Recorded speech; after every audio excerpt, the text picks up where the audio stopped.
Hello everyone, good morning, नमस्कार सभी को। ऑनलाइन क्लास में एक बार फिर से आपका स्वागत है। देखिए, हम अपना थर्ड पेपर पढ़ रहे थे, सेकंड पेपर पढ़ रहे थे थर्ड के अंतर्गत, जिसका नाम था कॉम्प्लेक्स एनालिसिस समेशन विश्लेषण। उसके ऊपर आधारित अपने अब तक 6 लेक्चर हो चुके हैं, आज 7वां लेक्चर है और हम पहले यूनिट पढ़ रहे हैं चैप्टर नंबर 3 के अंतर्गत, जिसका नाम है विश्लेषिक फलन, एनालिटिक फंक्शन। ठीक है, तो विश्लेषिक फलन पढ़ने से पहले आपको अवकलनीयता अच्छे से पता होना चाहिए। ठीक है, तो अवकलनीयता की परिभाषा, उसकी कंडीशन सब आपकी क्लियर होना चाहिए। आपने अब तक अगर ठीक से क्लासें ली हैं, अपनी 6 क्लास हो चुकी हैं, तो 6 क्लास यदि आपने बहुत अच्छे से ली है तो आपके समझ में आ भी गया होगा कि क्या अवकलनीयता की कंडीशन होती है, कहाँ कहाँ पे फलन अवकलनीय होगा, कौन सी कंडीशन अवकलनीयता की होगी, कौन सी नहीं होगी, विश्लेषिक फलन क्या होता है, आवश्यक प्रतिबंध क्या है उसका, कौशी रीमान समीकरण क्या है, कोई फलन दे दिया जाए उसका विश्लेषिक फलन कौशी रीमान समीकरणों की सहायता से ज्ञात करना होगी वो फलन विश्लेषिक फलन है या नहीं, ये भी अपन ने इससे पहले वाली क्लास में देखें। ठीक है, तो अब तक अपना इतना मैटर है वो हो चुका है।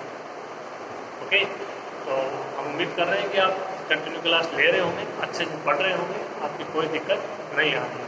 ठीक है, अब देखिए आज का क्वेश्चन है, सिद्ध कीजिए F Z is equal to Z bar किसी भी बिंदु पर अवकलनीय नहीं। ये अवकलनीयता से संबंधित एक क्वेश्चन है जो कि रह गया था, ये करवाना जरूरी था क्योंकि एग्जाम में आया हुआ क्वेश्चन है। ठीक है, विश्लेषिक फलन से संबंधित नहीं है, एक किससे संबंधित है, अवकलनीयता से संबंधित है। तो अवकलनीयता की परिभाषा देख लीजिए आप अच्छे से। ठीक है मेरी बात। इसके अलावा एफ जेड का मान है जेड बार और किसी भी बिंदु का मतलब है किसी भी बिंदु पे नहीं है। एक देखो, अगर आपको ठीक से याद हो तो आप देखिए, मैंने आपको क्वेश्चन करवाया है कि F Z is equal to Z के मापांक का स्क्वायर मूल बिंदु पर अवकलनीय है, इसके अलावा कहीं नहीं है। इस तरीके से कुछ क्वेश्चन करवाया था मैंने आपको, तो वहाँ पे देखिए उसका प्रोसेस क्या था। ठीक है, आवश्यक प्रतिबंध था लेकिन पर्याप्त नहीं है, अवकलनीय है, सतत होगा, लेकिन सतत है तो वो अवकलनीय हो ये जरूरी नहीं है। ठीक है, तो इस तरीके की थ्योरम करवाई थी मैंने आपको, तो कहा था कि इसके अंतर्गत 2 क्वेश्चन हो जाएंगे अपने। थ्योरम आती है तो एग्जाम्पल आपको याद रखना पड़ेगा और वो एग्जाम्पल भी अलग से आता है, तो करवाया था, उसी आधार पर ये अपना क्वेश्चन होगा। अंतर ये है कि F Z is equal to Z का मान, ये मान है वो अलग किया हुआ, वहाँ पे एफ जेड का मान कुछ अलग था, यहाँ पे एफ जेड का मान है वो कुछ अलग है। ठीक है, तो अवकलनीयता की परिभाषा देखने की आप अच्छे से, यदि आपको अवकलनीयता की परिभाषा अच्छे से क्लियर है तो इसमें कोई भी दिक्कत नहीं है। ठीक है, आइए शुरू करते हैं क्वेश्चन।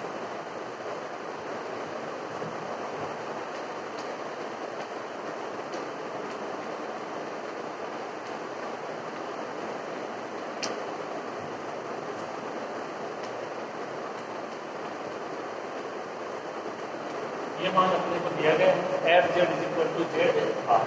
अब आपको इतना पता होना चाहिए कि जेड का मान एक्स प्लस आइटा वाई और जेड बार का मान X minus iota Y. Simple सी बात है। देखिए अवकलनीयता की परिभाषा यूज करेंगे,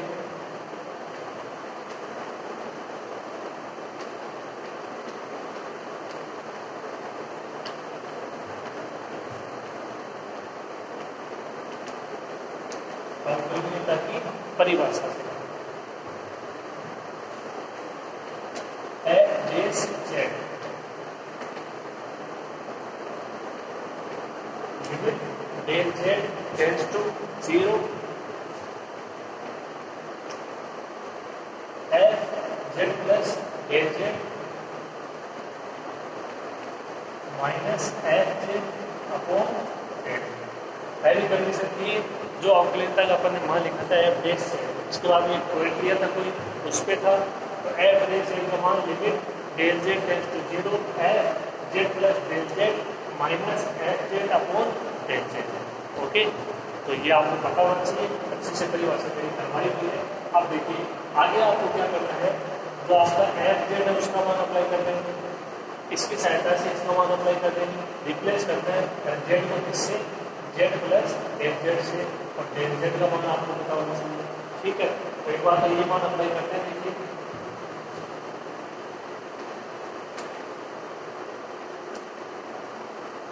limit limit del Z tends to 0, इसका मान कितना हो जाएगा समीकरण 1 के अकॉर्डिंग?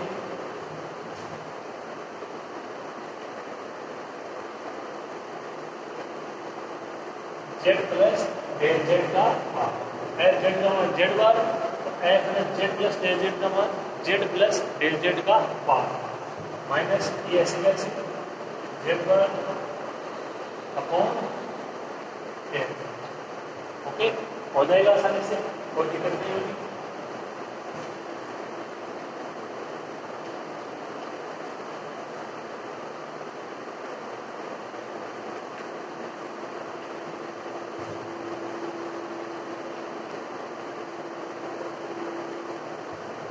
समीकरण 1 से एफ है ना जेड प्लस डेल जेड का मान ये अप्लाई कर दिया कहाँ से?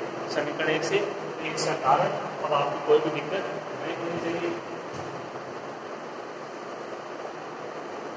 अब आगे देखिए इसको आप किस प्रकार हल कर सकते हैं। देखो तो आपका जेड होता है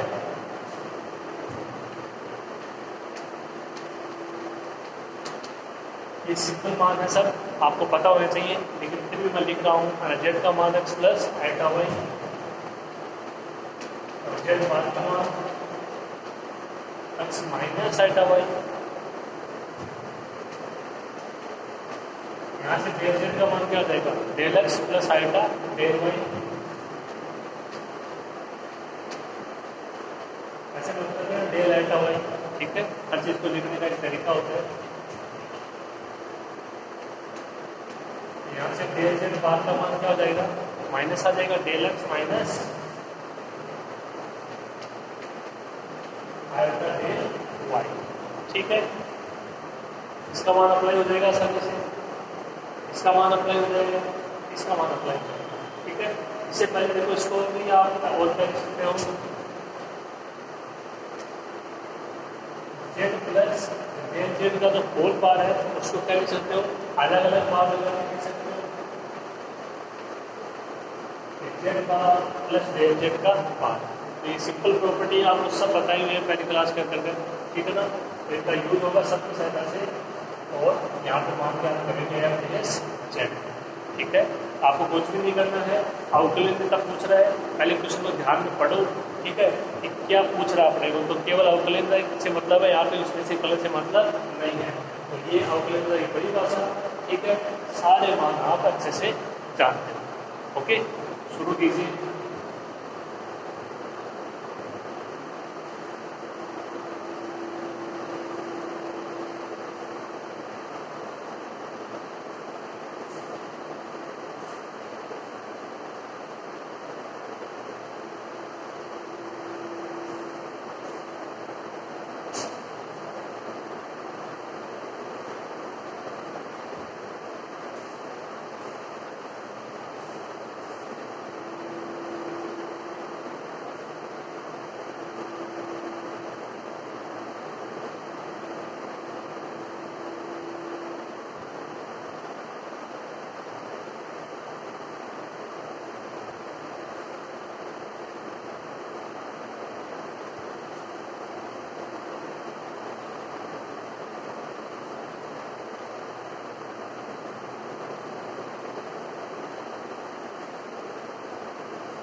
देखिए आगे मानों की सहायता से अपन हल करते हैं किसको? एफ डेस जेड को। किसको? एफ डेस जेड को। देखिए एफ डेस जेड की बात करें, पहले इसका मान अप्लाई करेंगे कि देखिए नीचे वाला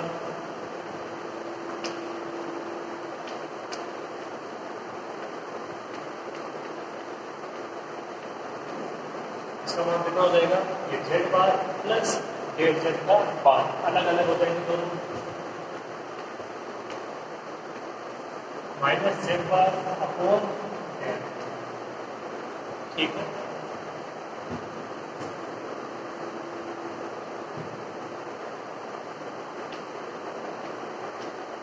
डेल जेड टेंड्स टू 0, यहाँ पर जेड बार का मान X minus iota Y plus del Z bar का मान del X minus iota del Y minus और जेड बार का मान X minus iota Y upon del Z का मान del X plus iota del Y. अब देखो एक चीज का ध्यान रखोगे आप, यहाँ पे जेड के रूप में पद है तो ये लिमिट आ गई डेल जेड टेंड्स टू 0, ठीक है। अब यहाँ पे देखो जो पद है वो एक्स वाई डेल एक्स और डेल वाई में है, तो डेल जेड का मान क्या होता है del X plus iota del Y, इन दो मान है इसमें, एक डेल एक्स और डेल वाई है, और जब ये 0 की ओरिजिन होगा ये भी 0 की ओरिजिन होगा, सही है ना बात। डेल एक्स और डेल वाई है वो दोनों किसकी ओरिजिन हो गए 0 की ओर, तो आप इसको लिखने का तरीका समझ सकते हो, del X tends to 0 del Y tends to 0। जब पद है वो जेड के पदों में है तो limit del Z tends to 0। लिखने का तरीका है जब पद एक्स और वाई के पदों में है तो लिमिट डेल एक्स और डेल वाई के पदों में, ठीक है। समझ में आ गया मेरे हिसाब से, कोई प्रॉब्लम नहीं।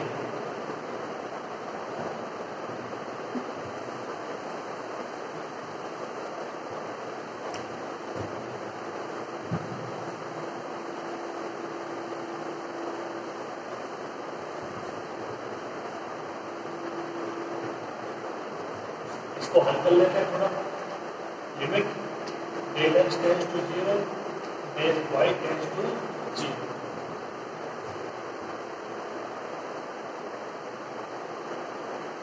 X minus iota Y plus del X minus iota del Y, ये माइनस का एक्स और प्लस का eta Y upon del X plus iota del Y. X से एक्स कैंसिल, आइटा वाई से आइटा वाई कैंसिल, मान क्या बचा overall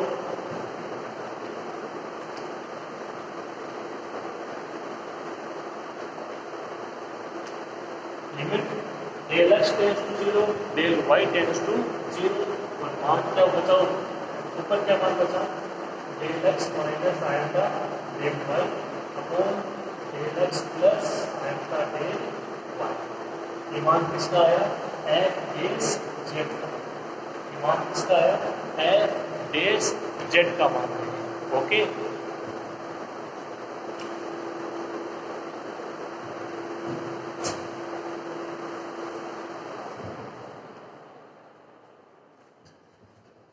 अब यहां से देखिए समीकरण तो एक थी अपना F Z is equal to Z bar, जो मान अपने को दिया गया था।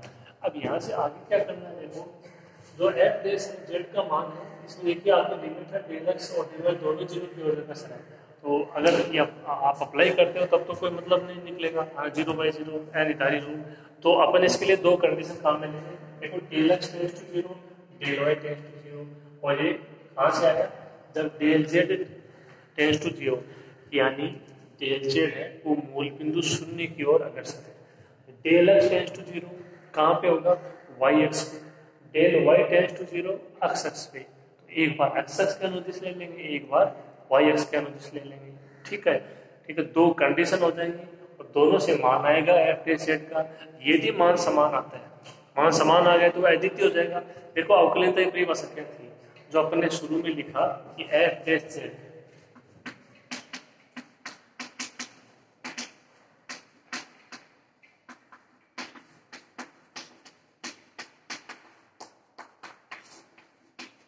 एफ डेल जेड का ये मान अपन ने लिखा था limit del Z tends to 0 F ये Z plus del Z minus F Z upon del Z.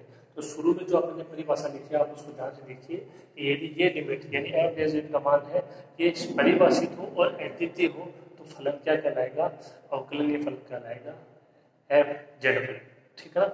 फलन एफ जेड है तो क्या कहलाएगा, अवकलनीय कहलाएगा। ये अपन ने देखा है और अद्वितीय वाली कंडीशन को भी अपन ने एग्जांपल के माध्यम से देखा है, एक में प्लस आया था एक में माइनस आया था, अपन ने इस तरीके से कुछ किया था, ये आपको दिखा दूं।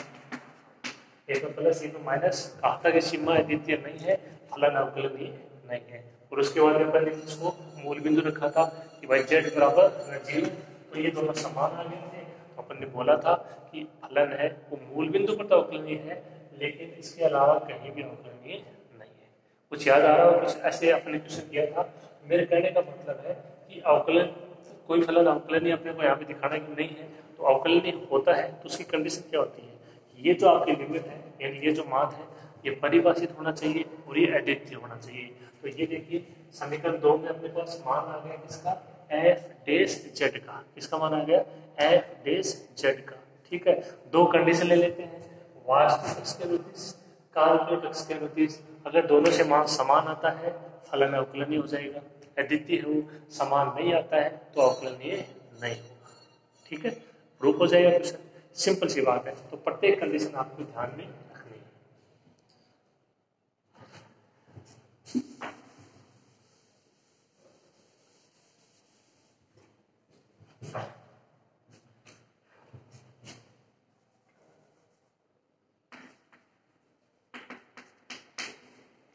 केस फर्स्ट, स्थिति फर्स्ट देखिए।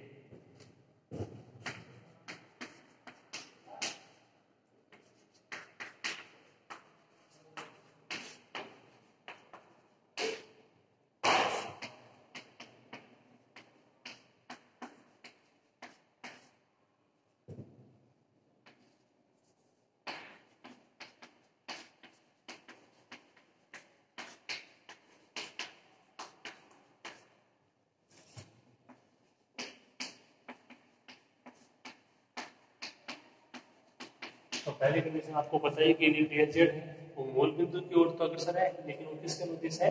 वास्तविक अक्ष। वास्तविक अक्ष यानी अक्ष अक्ष के अनुदिश से मूल बिंदु की ओर अग्रसर है। तो केस फर्स्ट क्या होगी? यदि डी जेड वास्तविक अक्ष के अनुदिश मूल बिंदु की ओर अग्रसर है, यानी अक्ष अक्ष पर, तो अक्ष अक्ष पर जो डेल वाई है वो क्या हो जाएगा? 0 हो जाएगा। ठीक है, ये आप जानते हो अच्छे से।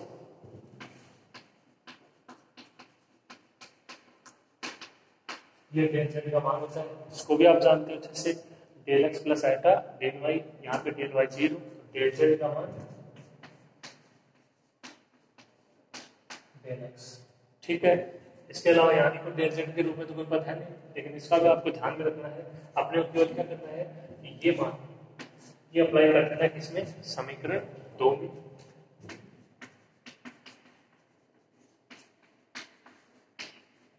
समीकरण 2 से देखिए मान कितना आएगा? एफ डेश जेड,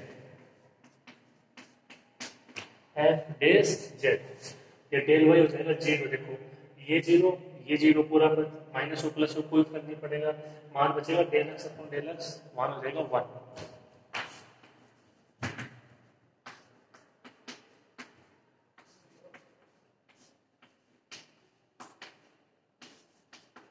ये लिमिट अप्लाई करोगे तो देखो यहाँ से डेल वाई हो जाएगा 0, minus 0 plus 0, del x, del Y हट गया, तो यहाँ पे आपको ये लिमिट भी अप्लाई करने की जरूरत नहीं है, क्योंकि डेल वाई का पद ही नहीं है, तो लिमिट किसमें अप्लाई करोगे? ठीक है, तो लिमिट अच्छा लिखने का तरीका भी आपको आना चाहिए। ये कब लिखोगे, ये कब लिखोगे और इससे ये कब लिखोगे? ठीक है, जिस प्रकार के पद है उसी हिसाब से उसकी लिमिट अप्लाई करते चले जाना। ओके, तो इस चीज का भी आपको ध्यान रखना है कि डेल एक्स से डेल एक्स क्या हो जाएगा? 1 डेल एक्स का कोई पद ही नहीं बचा, मान कितना आ जाएगा? 1 आ जाएगा।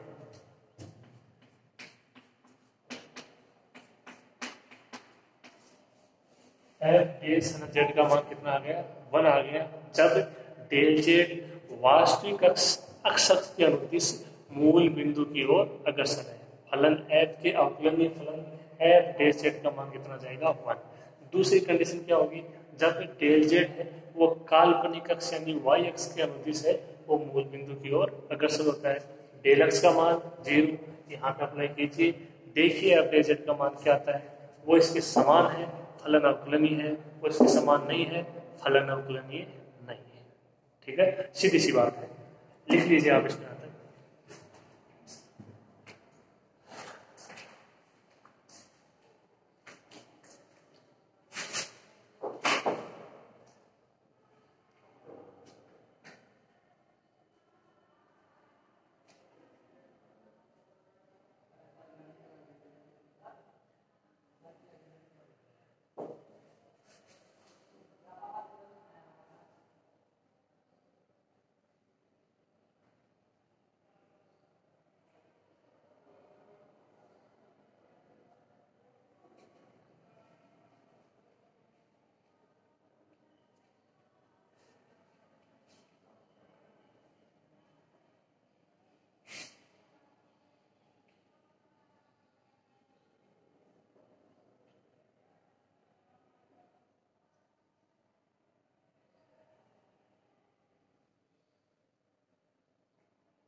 देखिए केस फर्स्ट हो गया, इस हिसाब से थोड़ा सा अपने को परिवर्तन करना है दूसरी स्थिति में।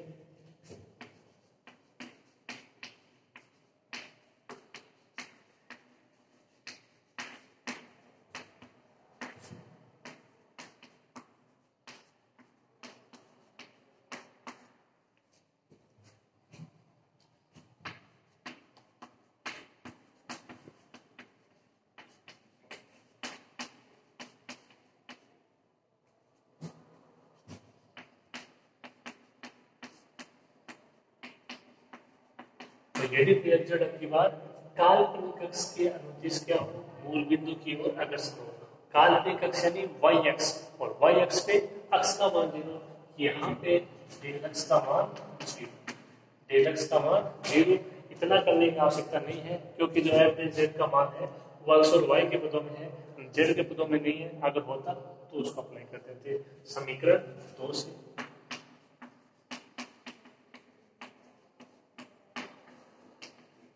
समीकरण 2 में कौन सा मान अप्लाई करेंगे, del x is equal to 0। मान क्या प्राप्त होगा देखिए,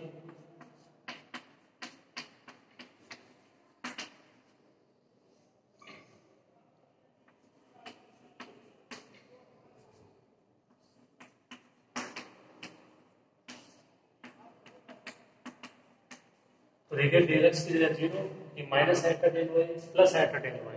फिर वही बात, यहाँ पे पद है वो y के पदों में केवल मान है जो, तो केवल जो लिमिट अप्लाई होगी वो डेल वाई टेंड्स टू 0 लिखोगे। डेल एक्स टेंड्स टू 0 का यहाँ पे कोई भी मतलब नहीं रह जाता है। ठीक है, तो अब आपको बता दिया है, तो आपके लिमिट अप्लाई करने का तरीका है वो आपके अच्छे समझ में आ जाना चाहिए। हम जिस प्रकार के पद हैं उसी तरीके से लिमिट अप्लाई हो जाएगी। ठीक है, आगे देखिए,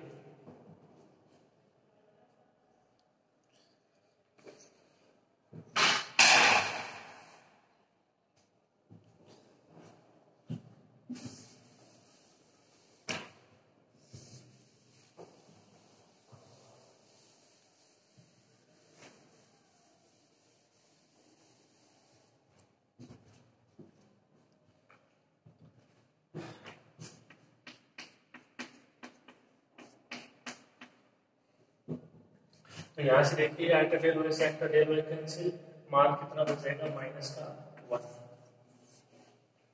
यहाँ पे f/z का मान 1, यहाँ पे f/z का मान -1। क्या लिखोगे,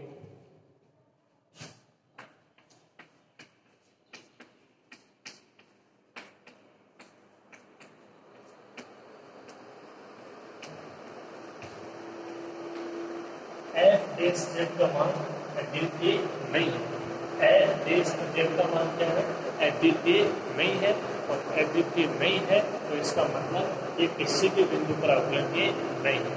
क्वेश्चन है कंप्लीट होता है। उम्मीद करते हैं आपके समझ में आ गया होगा।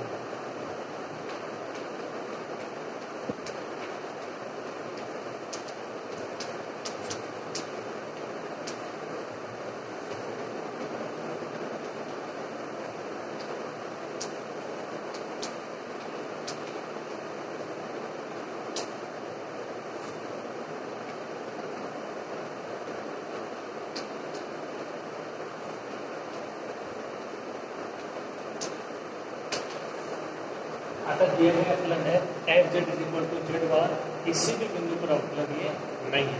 क्यों नहीं है, क्योंकि f(z) का मान जो उसका आप समझ सकते हो लिमिट का मान या फलन f(z) के अवकलनीय का मान, अवकलनीय फलन का मान वो अद्वितीय होना चाहिए था, जो कि नहीं है।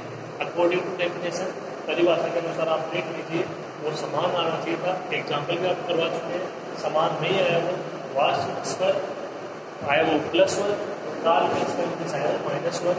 अद्वितीय नहीं है, अद्वितीय नहीं है तो अवकलनीय नहीं है।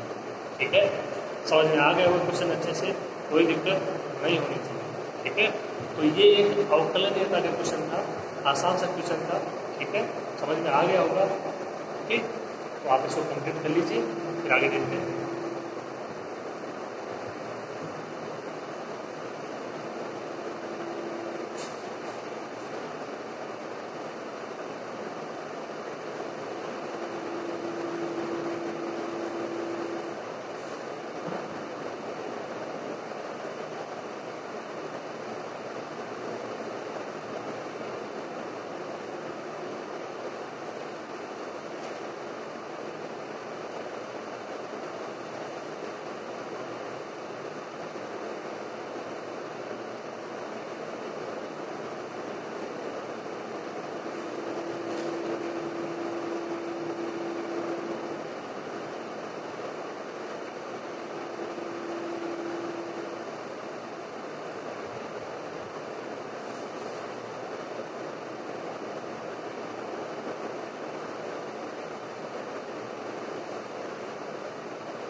देखिए एक आसान सा क्वेश्चन और है, एक्सप्लोर कर लेते हैं फटाफट।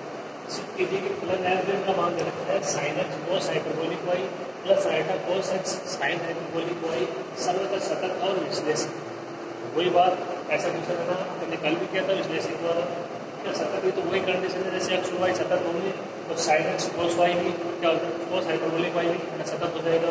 Sine x cos hyperbolic Y cos x sine hyperbolic Y सतत होगा, पूरा फलन क्या हो जाएगा, सतत हो जाएगा। देखो सतत का क्या मतलब, सिंपल सी बात है, आपको परिभाषा बता रही एक limit Z tends to Z zero F Z equal to F Z. ये परिभाषा है तो बताइए, यानी जो जेड है वो जेड से जो भी होगा सर तो ये मान ग्रहण कर लेगा। जैसे साइन एक्स है तो एक्स है वो 30 डिग्री और मानो ग्रहण होता है तो वो साइन 30 डिग्री के बाद ग्रहण कर लेगा। ठीक है, ऐसा तो है नहीं वो किसी और मान को ग्रहण करेगा। ठीक है बात, तो इस तरीके से आपको समझना है कि एक्स और वाई के प्रत्येक मानों के लिए sine x cos hyperbolic Y cos x sine hyperbolic Y है तो सतत फलन है। ये सतत फलन है, यू और भी सतत फलन हो जाएंगे तो अभी लिखेंगे यू और भी सतत फलन है, एफ जेड क्या हो जाएगा, सतत फलन। ठीक है, विश्लेषण के लिए आपको मैंने बता दिया कौन सी रीमान समीकरण क्या होनी चाहिए, संतुष्ट होनी चाहिए। कौन सी रीमान क्या होनी चाहिए, संतुष्ट होनी चाहिए। यू और वी के मान चाहिए, एक्स और वाई के सापेक्ष अवकलन करनी चाहिए, वो पता होनी चाहिए कौन सी रीमान समीकरण आपको संतुष्ट हो गई, अगर क्या हो जाएगा, विश्लेषित फलन हो जाएगा। इससे पहले वाली क्लास में अच्छे से कर चुके। ठीक है, तो ये क्वेश्चन है, आपको समझ में आ गया होगा लैंग्वेज क्या बोल रहा है, क्या आपको काम में लेना है, यानी कैसे करके इसको प्रूफ करना है। आइए शुरू करते हैं।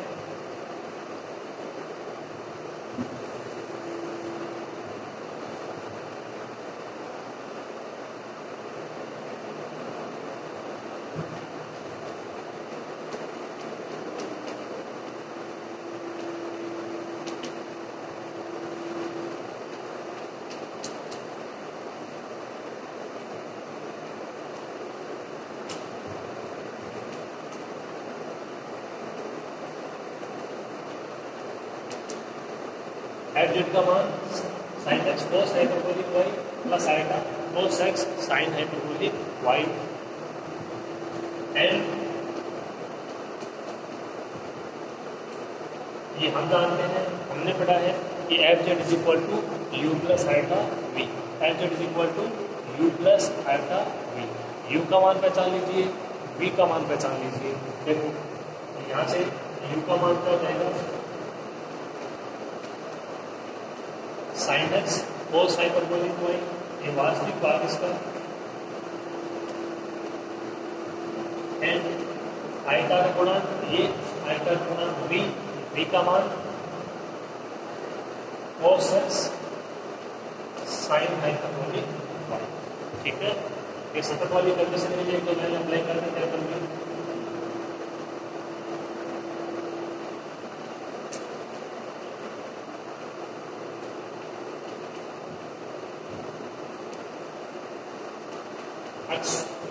एक्स और वाई के प्रत्येक मान के लिए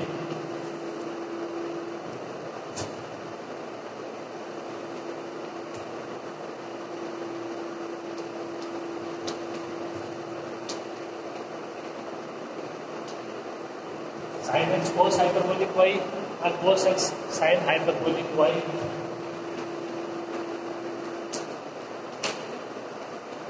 सर्वथा सतत है। इसका मतलब यू बाई वी सतत है, यू बाई वी सतत है तो एफ जेड क्या रहेगा, एक सतत फलन है।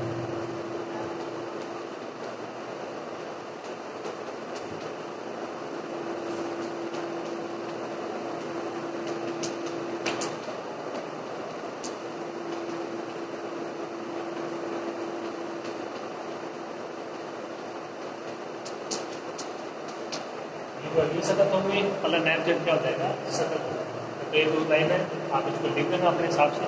ठीक है, तो ये कैसे करके मैं जो कंडीशन है वो बेसिक वाली है और इसके लिए आपको अब केवल अवकलन करना है यू और वी के मानों का एक्स और वाई के सापेक्ष। देखिए सबसे पहले एक यू वाई डेल एक्स, एक यू वाई डेल एक्स, बहुत ही आसान था क्वेश्चन। देखो ये यू का मात्रा इसका एक्स के सापेक्ष करना है, एक्स का ये पद है, ये वाई का है, ऐसे कैसे, साइन एक्स का अवकलन cos x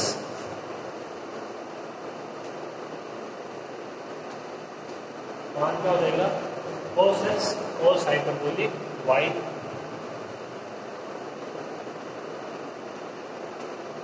by del y का मान अब की बात करना है वाई के सापेक्ष। साइन एक्स ऐसे कैसे हो जाएगा कॉस में, कोस हाइपरबोलिक वाई का वाई के सापेक्ष क्या होगा, तो ये आपको पता होगा। और यदि पता नहीं है तो ध्यान रखिएगा, हाइपरबोलिक में जो फलन होता है साइन और कॉस के रूप में, तो साइन का कोस हो जाएगा, कोस का साइन हो जाएगा, माइनस प्लस का कोई झंझट नहीं होगा। तो नॉर्मली अपन करने से अगर मान लो यहाँ पे कोस वाई होता तो माइनस साइन वाई होता, लेकिन हाइपरबोलिक में माइनस नहीं आता है साइन और कोस के अंदर, ठीक है। कोस हाइपरबोलिक वाई का उपयोग हो जाएगा sine hyperbolic y, sine x ऐसे का ऐसे।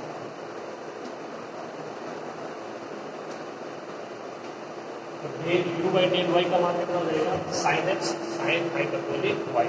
तो ये हाइपरबोलिक वाली बात है, ये आप याद रखोगे, बहुत बार ये काम में आती है, ठीक है। तो सिंपल सा क्वेश्चन है, मेरे साथ कोई दिक्कत नहीं होगी, अभी हो जाएगा, फटाफट ये नोट कर लीजिए हमने।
बी का मान क्या था, cos x sine hyperbolic y, तो यू है उसका मान कितना था, sine x cos hyperbolic y, और उसका अपन ने अपना कर दिया यू और बी के सापेक्ष, तो ये मान आ गए। इस हिसाब से यहाँ से मान आ जाएगा, सबसे पहले del v by del x के सापेक्ष करना है ध्यान से, ये कोस टेप हो जाएगा कोस एक्स का minus sine x sine hyperbolic y ऐसे कैसे, del v by del y का मान कोस एक्स ऐसे कैसे, साइन हाइपरबोलिक वाई का कोस हाइपरबोलिक वाई, प्लस माइनस की तरफ नहीं गए, तो ये मान आगे। अब देख लीजिए यार, आपको कौन सी रीमान समीकरण पता होनी चाहिए, ठीक है। आपको मैंने बोला है पिछली 2 क्लासों में बहुत अच्छे से बताया है। तो del u by del x का मान है वो किसके बराबर होना चाहिए, del v by del y के बराबर, cos x cos hyperbolic Y है कि नहीं है, ठीक है। Del v by del y का मान किसके बराबर होना चाहिए, minus del v by del x के, इसके साथ लगा दो माइनस, डेल नहीं आ रहा है, minus sine x sine hyperbolic y, okay, हो जाएगा आसान, कोई दिक्कत नहीं होगी।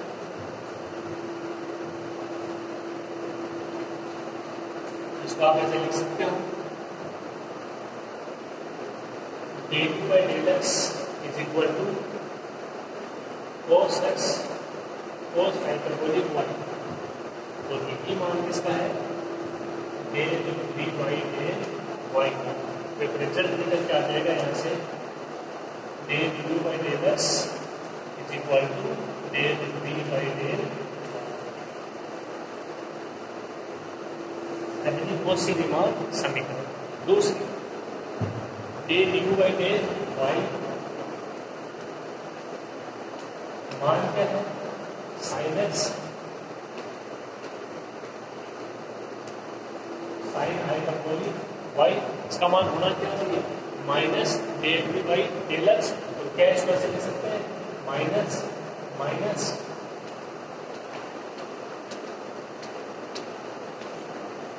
माइनस माइनस क्या हो जाएगा, प्लस हो जाएगा। ये मान किसका है, minus sine x sine hyperbolic y del v by del x, apply कर दो,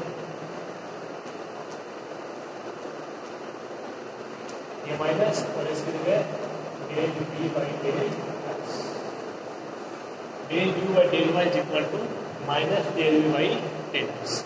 ये क्या है? कॉची रीमान समीकरण संतुष्ट है तो फलन कैसा फलन हो जाएगा? विश्लेषिक फलन हो जाएगा। ठीक है, ये क्वेश्चन है।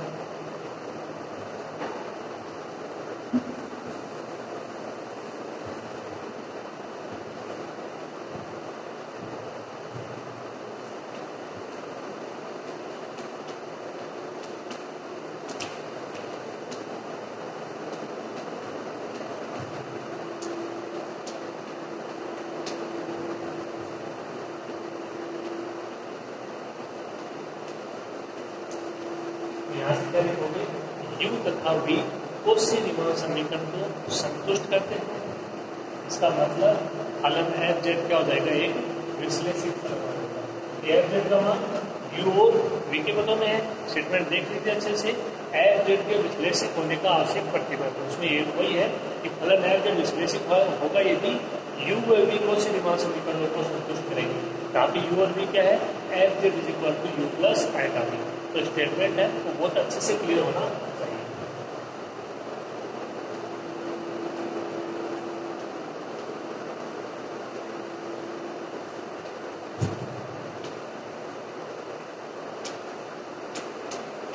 एफ जेड क्या है? एक विश्लेषित फलन। तो ये एक सिंपल सा क्वेश्चन था, समझ में आ गया होगा, ऐसी कोई दिक्कत नहीं हुई होगी। तो यहाँ से अगर बात करें तो इसके विश्लेषित फलन होने के लिए हालांकि अवकलनीय कंडीशन भी है, लेकिन कॉची रीमान समीकरण वाली कंडीशन भी आप काम में ले सकते हैं। ठीक है, तो किसी भी फलन को विश्लेषित दिखाना हो तो अपने पास दो तरीके अभी तक हैं। कौन कौन से? एक तो कॉची रीमान समीकरण को संतुष्ट करा दो, एक अवकलनीय वाली कंडीशन से भी अपन ने किया है। ठीक है, तो इन दोनों को ध्यान में रखते हुए आपको करना है। तो ये आसान सा क्वेश्चन था, इसमें तो कोई दिक्कत होनी नहीं चाहिए। देखिए अभी ये थोड़े आसान क्वेश्चन आ रहे हैं, लेकिन धीरे धीरे है वो क्वेश्चनों का लेवल है वो बढ़ेगा। और इसके लिए आवश्यक ये है कि जो अभी ये पार्ट हो रहा है, ठीक है, ये आसान क्वेश्चन हो रहे हैं कि इनके जो कॉन्सेप्ट है वो आपके क्लियर होने चाहिए। अवकलनीयता की परिभाषा, अवकलनीयता की कंडीशन, विश्लेषित फलन की परिभाषा, कोई भी फलन है वो विश्लेषित फलन होगा उसकी कंडीशन, ये सब कॉन्सेप्ट है वो आपको क्लियर होने चाहिए। है तभी इसके आगे का थोड़ा सा इनका लेवल बढ़ेगा क्वेश्चन का, है तब वो क्वेश्चन आप अटेंड अच्छे से कर पाओगे। ठीक है, एक फॉर्मूला होता है कि सरल से कठिन की ओर। पहले देखिए कि अपने आप सरल क्वेश्चन समझ सकते हो, इसके बाद में धीरे धीरे क्वेश्चनों का लेवल बढ़ेगा, कठिन क्वेश्चन आएंगे वो होंगे, लेकिन वो होंगे किनकी सहायता से? इनकी सहायता से। ठीक है, तो इस चीज़ को आपको ध्यान में रखना है और ध्यान में रखते हुए आपको इनके कॉन्सेप्ट है वो अच्छे से क्लियर होने चाहिए। रखना नहीं है, कॉन्सेप्ट पकड़िए। ठीक है, संपत्ति पकड़िए कि क्या नियम बढ़ रहा है, कौन सी बात निकल के आ रही है, ठीक है, क्या विशेषता निकल के आ रही है, उस चीज़ को आपको कैच करना होगा, पकड़ना होगा। ओके, तो मेरी बात आपके समझ में आ रही होगी। आप इनको रेगुलर अच्छे से पढ़ते रहिए, फिर कोई भी दिक्कत नहीं होगी। ओके, तो अभी आज क्लास में इतना ही। आज अपने जो भी दो क्वेश्चन हुए हैं आप इनको अच्छे से पढ़ना। ठीक है, कोई दिक्कत नहीं आएगी यदि आप रेगुलर क्लास अच्छे से लोगे, ठीक से पढ़ोगे। ठीक है, और साथ साथ में इसके नोट्स भी आपको बनाते हुए चलना है। ठीक है, क्योंकि नोट्स देखो पहले समझोगे फिर नोट्स बनाओगे तो एक तरीके से एक क्वेश्चन है वो 2 बार हो जाएगा। ठीक है ना बात, तो वो थोड़ा और अच्छे से क्लियर हो जाएगा। ठीक है, लिखने से चीज़ है वो हमें ज़्यादा याद होती है। ठीक है ना, तो इस चीज़ को आप थोड़ा सा याद रखिए। ठीक है, नोट्स बनाइए साथ साथ में, जितना नोट्स बनाओगे उतना ही आपके लिए फ़ायदा होगा, क्योंकि वो चीज़ वो दिमाग में अधिक सेपरेट तरीके से बैठ पाएगी। ओके, तो यहाँ तक ये हो जाना चाहिए कंप्लीट। ओके, आज की क्लास में इतना ही, और बाकी नेक्स्ट क्लास में। थैंक यू, धन्यवाद।